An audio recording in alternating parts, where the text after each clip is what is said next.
So hello everyone, welcome back to the channel. And আজকে আমরা সন্ধ্যায় বেরোনোর পর প্ল্যানই করছিলাম যে কোথাও বাইরে একটা আজকে ডিনার করবো দুজন মিলে, মানে আমি এবং পৌলমি, এবং গোটা মালদা শহর ঘুরে ফিরে আমরা আবার চলে এসেছি আমাদের প্রিয় ঠিকানায়, মানে সোল অফ বেঙ্গলে। তো আজকে যেহেতু আমি প্ল্যান করেছি, তো আমি এখানে নতুন মেনু চলে এসেছে। যেহেতু পুজোর পরে আমরা এসেছি, তো নতুন মেনু হচ্ছে এটা। খুব সুন্দর একটা পাখার ডিজাইনের মেনু হয়েছে, আর এখানে স্টার্টার আইটেম অনেক কিছু আছে। তো আমি ভাবলাম স্টার্টার থেকে আমি এর আগে কিছু ট্রাই করিনি। পুজোর সময় যখন ছিলাম তখন মেন কোর্স থেকে ট্রাই করেছিলাম।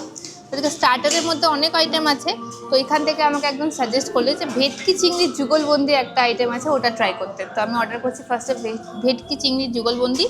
গোটা মালদা শহরে এই রিসেন্ট কিছুদিনে অনেক রেস্টুরেন্ট ওপেন হয়েছে, বাট যে রেস্টুরেন্টটা আমাদের খুব মন কেড়েছে সেটা হচ্ছে এই সোল অফ বেঙ্গল। এখানকার বাঙালিয়ানা, এখানকার খাওয়ার দাওয়ার এবং এখানকার পরিবেশন করার স্টাইল সবগুলো আমাদের দারুণ লাগে। আর তার সঙ্গে মেন কোর্সে আমাদের ফেভারিট মাটন ডাক বাংলো আর ঘি ভাত। আপাতত এইটুকু অর্ডার করেছি, দেখা যাক আরও কিছু অর্ডার করি কিনা। এই পুরো রেস্টুরেন্টটা ভালো লাগার পিছনে অনেক কারণ রয়েছে, তার মধ্যে সব থেকে যেটা প্রথম সেটা হচ্ছে এখানকার ambience. The ambience is really good. পুরো জায়গাটা কিন্তু বাঙালি একটা থিমে সাজানো। আর মালদা শহরে একদমই কেজে সান্যাল রোডে যে ক্লাবটা রয়েছে, নেতাজি ক্লাব বোধ হয় না, নেতাজি ক্লাবের জাস্ট অপোজিটে, হ্যাঁ প্লিজ। তো সেখানেই এই সোল অফ বেঙ্গলটা রয়েছে। এবং এখানে আমি যেটা বলছিলাম যে এখানকার সার্ভ করার যে স্টাইলটা, মানে প্লেট সার্ভ করার যে স্টাইলটা, দ্যাট ইজ ভেরি বিউটিফুল। একটা খুব সুন্দর কাঁসার থালে কলা পাতার ওপরে, মানে পিওর বাঙালিয়ানা যেটাকে বলে, সেটা কিন্তু এনারা বজিয়ে রেখেছেন। আমরা প্রচুর রেস্টুরেন্টে তো যাই এবং সেখানকার পরিবেশন স্টাইল কিন্তু এর থেকে একদমই ডিফারেন্ট, যেহেতু পুরো জায়গাটা রিজেম্বল করছে একটা বাঙালি কালচারকে। তো সেই জন্য পুরো জায়গাটা কিন্তু এরকম সুন্দর করে সাজানোর সঙ্গে কলা পাতাতে সার্ভ করা হয়। আর এখন যেটা নিচ্ছি এটা হচ্ছে ভেটকি চিংড়ির যুগলবন্দি, তাই তো? ভেটকি চিংড়ির যুগলবন্দি। তো এটা এখানকার খুব ফেমাস একটা starter item. Let's try it. And এক প্লেটে কটা থাকে? একটা প্লেটে দুটো থাকে। আচ্ছা, একটা প্লেটে দুটো থাকে এবং তার সঙ্গে অনিয়ন রয়েছে অ্যান্ড কাসুন্দি বোধ হয় না? কাসুন্দি। এই হচ্ছে ভেটকি চিংড়ির যুগলবন্দি, যার সাইজটা বেশ ভালো এবং তার সঙ্গে পরিবেশন করেছে দেখুন, জাস্ট অসাধারণ একটা ভাইবস লাগছে। আর তার সঙ্গে রয়েছে কাসুন্দি। তো এটা হচ্ছে ভেটকি চিংড়ি যুগলবন্দি, তাই তো? মানে এটার ভেতরে ভেটকি এবং চিংড়ি দুটোই আছে আশা করি। আর ডিপ দিয়েছে একটা kasundi, that is very unique. তুই এর আগে তো ট্রাই করিসনি ফার্স্ট টাইম, বাট সাইজটা দেখ। আমি এর আগে এখানকার আরও একটা আইটেম ট্রাই করেছিলাম, গন্ধরাজ চিকেন পাকোড়া। ওটা খুব ভালো ছিল, হালকা একটু স্মেল ছিল, মানে গন্ধরাজের, খেতে বেশ ভালো ছিল। তো ট্রাই করে দেখ কেমন। ভাবলাম জাস্ট আমি একটু ভেঙে দেখাই। সাইজটা ইজ হিউজ, বাপরে। ভেতরটা একদম জুসি হয়ে আছে, মারাত্মক। স্টাফিংস পুরো ফ্রেশে ভরা,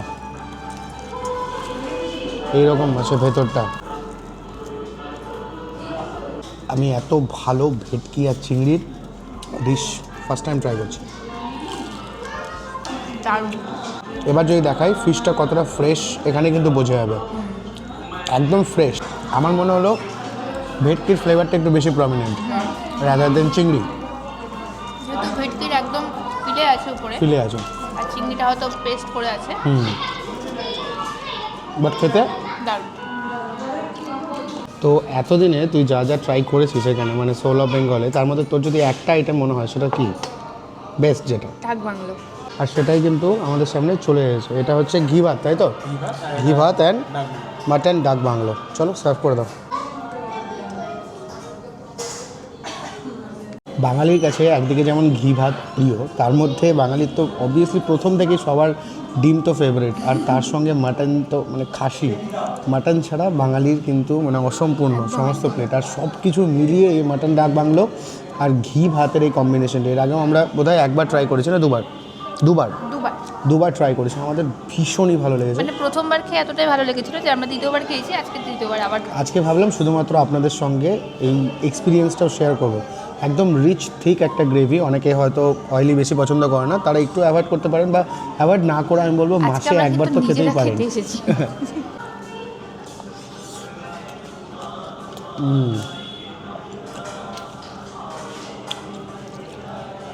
কিছু বলার নেই এটা নিয়ে নতুন করে।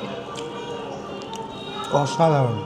অনেকে হয়তো ঘিয়ের ফ্লেভারটা খুব একটা পছন্দ করে না, আর আমি অবভিয়াসলি বলতে পারি যে এটা কাঁচা লঙ্কার যে স্মেলটা, এটা আরও বেশি সুন্দর। তবে যারা কাঁচা লঙ্কা সেরকমভাবে খান না, তারা অ্যাভয়েড করতে পারেন। নর্মাল প্লেন রাইস দিয়েও ট্রাই করতে পারেন। বাট এই মাটন ডাক বাংলোর এই যে ডিমটা, এটা যে কি সুন্দর খেতে হয়। যারা মাটন ডাক বাংলো পছন্দ করে তারা তো অবশ্যই জানে। আফটার টেস্ট আছে একটা, হ্যাঁ, দারুণ। মানে খাওয়ার পরে একটা হালকা স্পাইসি হুম। ব্যাপার আসছে।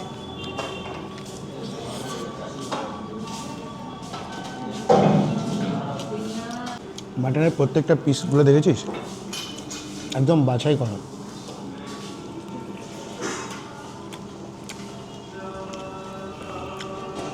এত সফট, ফ্রেশ, অসাধারণ। খাওয়ার পর একটু একটু ঝাল লাগছে রে। খাওয়ার সময় কিন্তু লাগছে না, খাওয়ার সময় হালকা মিষ্টি লাগছে, খাওয়ার পরে একটু ঝাল লাগছে। ডিমটা ট্রাই কর।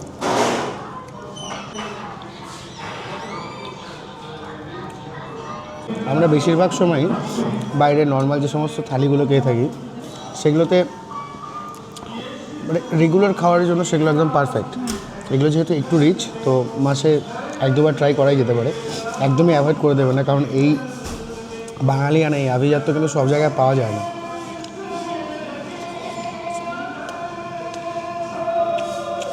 মাটনটার আমি জাস্ট ফ্যান।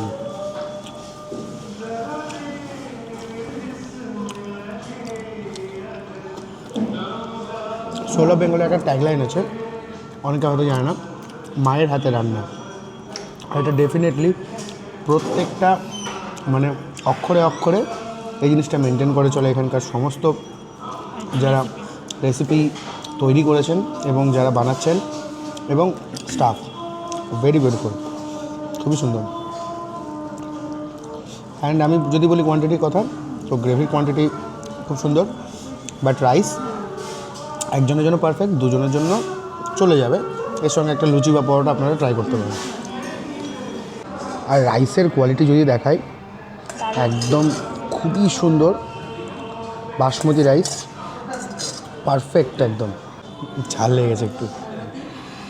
তবে কি বলতো, অনেকের বাড়িতে যাদের জয়েন্ট ফ্যামিলি ছিল আগে, তারা মা দিদার হাতে যে সমস্ত খাবারগুলো খেয়ে এসেছে না, সেগুলো কিন্তু এখন তো কোথাও একটা হারিয়ে গেছে।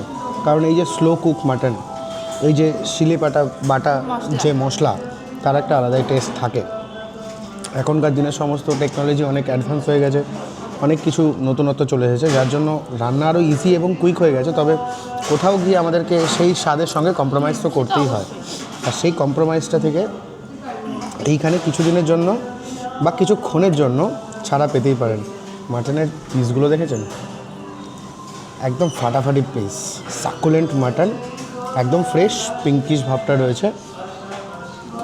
অত কিছু বলছে না, ও খেয়েই চলেছে শুধু।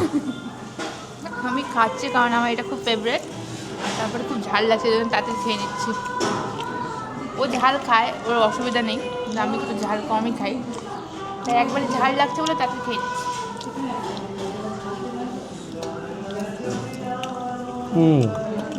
তবে ডিমটাও কিন্তু বেশ tasty. That whole process is tasty. গ্রেভিটা খুবই সুন্দর, এই রিচ গ্রেভিটা দিয়ে তোমরা লুচি পরোটাও ট্রাই করতে পারো। নর্মাল রাইস খুবই ভালো যাবে, বাট মাই রেকমেন্ডেশন ইজ ঘি ভাত। যারা একটু অ্যারোমেটিক ফ্লেভারের মানে অ্যারোমেটিক রাইস পছন্দ করে তারা ঘি ভাত দিয়ে ট্রাই করতে পারবে। আর যারা না চায় তারা নর্মাল প্লেন রাইস বা পোলাও আছে, পোলাও দিয়ে ট্রাই করতে পারবে। পোলো মেকে দেখেছো, আঙুল চেটে চেটে খাচ্ছে লিটারেলি। Dam good. এই রেসিপিটা আমাদের শিখতে হবে এবার।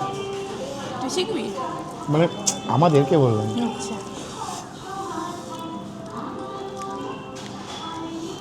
কার কার বাড়িতে এরকম মাটন হয় অবশ্যই জানিও।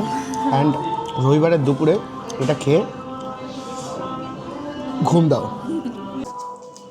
তো সব কিছুর পরে এখন ফাইনাল হচ্ছে বিল।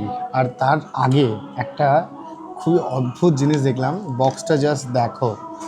এই রকম সুন্দর করে আমাদেরকে মৌরি, চিনি এবং টুথপিক দিয়েছে। It's very unique. এই পুরো রেস্টুরেন্টের প্রত্যেকটা কোণা, প্রত্যেকটা ইন্টেরিয়ার, প্রত্যেকটা লাইট, প্রত্যেকটা ডিজাইন, ডেকোরেশন ইজ মানে টপ নচ, গ্রেট। আর তার সঙ্গে বিল চলে এসেছে আমাদের। তো একবার দেখিয়ে দিচ্ছি যে আমাদের একটা স্টার্টার, আর আমরা 1 পোর্শন রাইসই নিয়েছিলাম বিকজ আমাদের আজকে রাতে বাড়িতে ভাত খেতে হবে। আর তার আগে যেটা খেলাম না ওই যুগলবন্দিটা, ওটা হেভি অনেকটা। অলমোস্ট ওটাতেই আমাদের পেট ভরে গেছিলো। তো এইবার প্রাইসগুলো বলি। ভেটকি চিংড়ি যুগলবন্দির প্রাইস হচ্ছে 330 রুপিস, আর তার সঙ্গে আমরা যেটা ঘি ভাত নিয়েছিলাম সেটার প্রাইস হচ্ছে 130 রুপিস, অ্যান্ড আমার মনে হয় 130 রুপিসে ইটস মোর দ্যান এনাফ। আর তার সঙ্গে একটা মাটন ডাক বাংলো যার প্রাইস হচ্ছে 490। এই হচ্ছে আমাদের টোটাল বিল। এবং লাস্টে একটা জল বোতল নিয়েছিলাম আর সেটার প্রাইস নিয়েছে 20 রুপিস, জিএসটি এবং সমস্ত কিছু দিয়ে টোটাল বিল আজকে হয়েছে 1018, 1800 টাকা। আজকের ট্রিটটা যেহেতু ও নিয়ে এসেছে, তো আজকের এই পুরো ট্রিটটা কিন্তু ও দিচ্ছে। তো সেখানে আমরা ইভেন এখানকার ইন্টেরিয়ারের সঙ্গে সঙ্গে এক্সটেরিয়ারও খুবই সুন্দর অ্যান্ড জাস্ট এত vibrant and colourful. Look at this. এগুলো হচ্ছে কি বলবো, করিডোর বলে আই গেস, কী বলে এগুলোকে, এই জানলাগুলোকে খড়খড়ি জানলা বলে। তো এই টাইপের ইন্টেরিয়ার খুবই একদম বাঙালি ভাইবস বলেছিলাম না। তো চলো একবার ভালো করে তোমাদেরকে দেখিয়ে দিই এই জায়গাটা, পুরো অ্যাড্রেসটা। যারা বাইরে থেকে আসছে তারা অনেকেই হয়তো জানে না সোল অফ বেঙ্গল কোথায় রয়েছে। এটা হচ্ছে কেজে সান্যাল রোড, যেটা সোজা চলে গেল এদিকে গৌড় রোডে। এই কেজে সান্যাল রোডেই এই রাস্তায় সোজা পড়ছে হচ্ছে ইংলিশ বাজার পুলিশ স্টেশন, আর এটা হচ্ছে নেতাজি ক্লাব। এই ইংলিশ বাজার পুলিশ স্টেশন থেকে নেতাজি ক্লাবের সামনে এলেই, মানে গৌড় রোডের রাস্তায় এলেই একদম ডান হাতে পড়বে সোল অফ বেঙ্গল, ওপরে লেখা রয়েছে। আর এইখানে এই পাশেই রয়েছে গলিটা, এই গলি দিয়ে সোজা গিয়ে ফার্স্ট ফ্লোরে আছে Soul of Bengal Bengali restaurant.